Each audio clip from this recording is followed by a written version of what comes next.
Yo les amis, j'espère que vous allez tous très bien et je suis très content de vous retrouver aujourd'hui pour une nouvelle analyse. Aujourd'hui on se livre à un petit exercice de prospective. José Mourinho pourrait-il rejoindre l'OL ?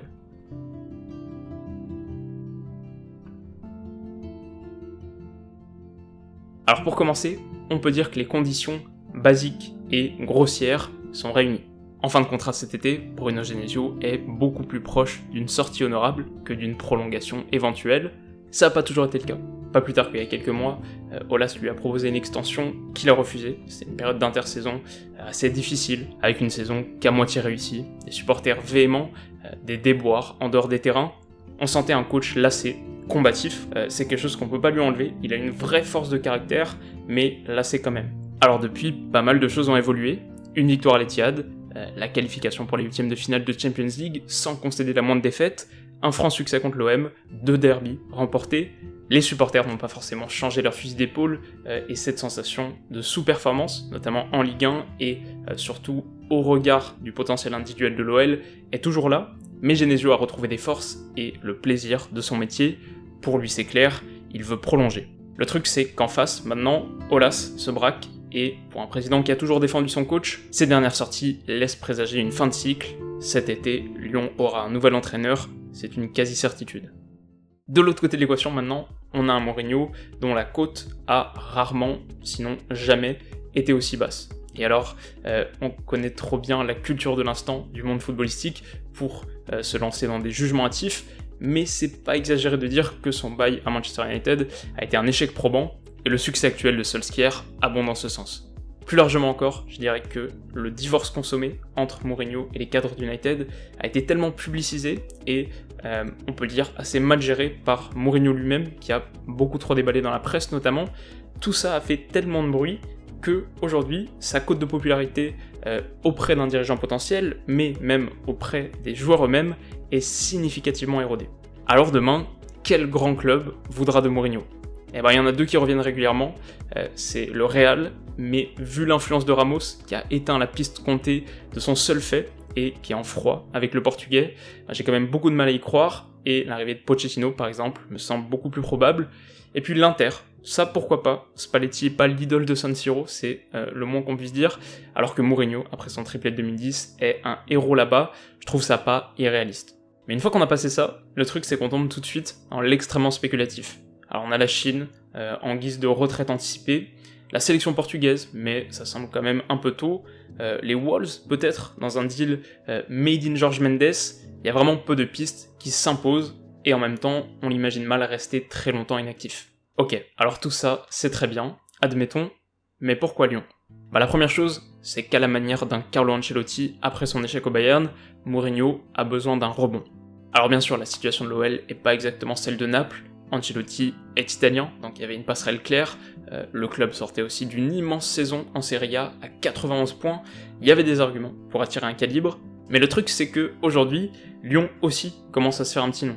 Avec un beau parcours en Europe, avec des pépites qui sont en passe de devenir des stars et dont les exploits circulent, l'OL c'est pas tout à fait Naples, je suis d'accord, mais en ce moment c'est quand même au-dessus d'un Gladbach, d'un Leipzig, de la Roma, surtout cette saison, de la Lazio, peut-être à niveau égal avec Séville, ou alors juste un poil en dessous, et puis c'est un club dont l'avenir est pas assombri, au contraire même. Si je devais faire une sorte de power ranking rapide du football européen, je dirais que c'est un club qui est entre le top 15 et le top 20, à l'image de sa qualif en 8ème de Champions, qu'il positionne assez justement, et c'est un club qui peut, d'ici quelques saisons, avec de l'ambition, un investissement redoublé et quelques circonstances favorables bien sûr, mais c'est un club qui peut avoir des vues sur les 11e, 12e ou 13e places, ça me semble pas irréaliste. Tout ça pour dire, in fine, que pour un entraîneur dont l'accès au top club passera sûrement par un rebond depuis le second étage du football européen, et l'OL occupe une position relativement raisonnable. Deuxième argument, et pas des moindres, c'est que Mourinho parle français. Aulas l'a toujours dit, et la liste des entraîneurs lyonnais le prouve, c'est une condition non négociable à ses yeux, une case donc que Mourinho coche avec brio.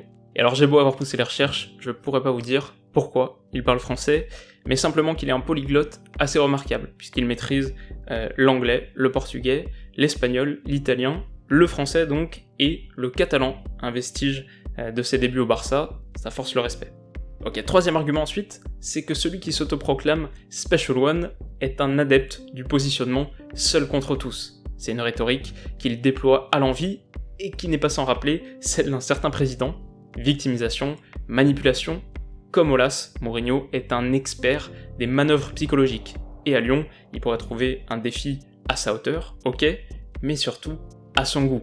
Aller déloger en tant que petit pousset un ogre parisien aux richesses infinies, c'est pas l'argument majeur, mais on va dire qu'il y a une certaine forme de convergence de posture entre l'entité Mourinho et l'entité OL, qui sont d'ailleurs aussi réunis par la haine qu'ils attisent. Quelque part, ce serait un beau mariage. Enfin, l'axe Mourinho-Lyon jouit aussi d'un certain historique, car Olas a déjà tenté le coup, et à 2 occasions, courant 2015, comme déclaré sur RMC, et juste avant l'arrivée de Puel en 2008, de ses propres aveux, à nouveau, il aurait aussi rencontré Mourinho à l'occasion de la Coupe du Monde cet été, pour évoquer notamment le cas de Memphis Depay, et se disait un temps proche de son agent Jorge Mendes. Comme vous le savez, je suis pas, comme on dit, un insider, c'est-à-dire que j'ai pas accès à plus d'informations que n'importe qui, et bon, voilà, ça a quand même aussi une petite tendance à l'hyperbole, mais tout ça, c'est du déclaratif. Et il a aussi souvent répété qu'il rêvait de conclure sa carrière aux côtés d'un grand entraîneur étranger.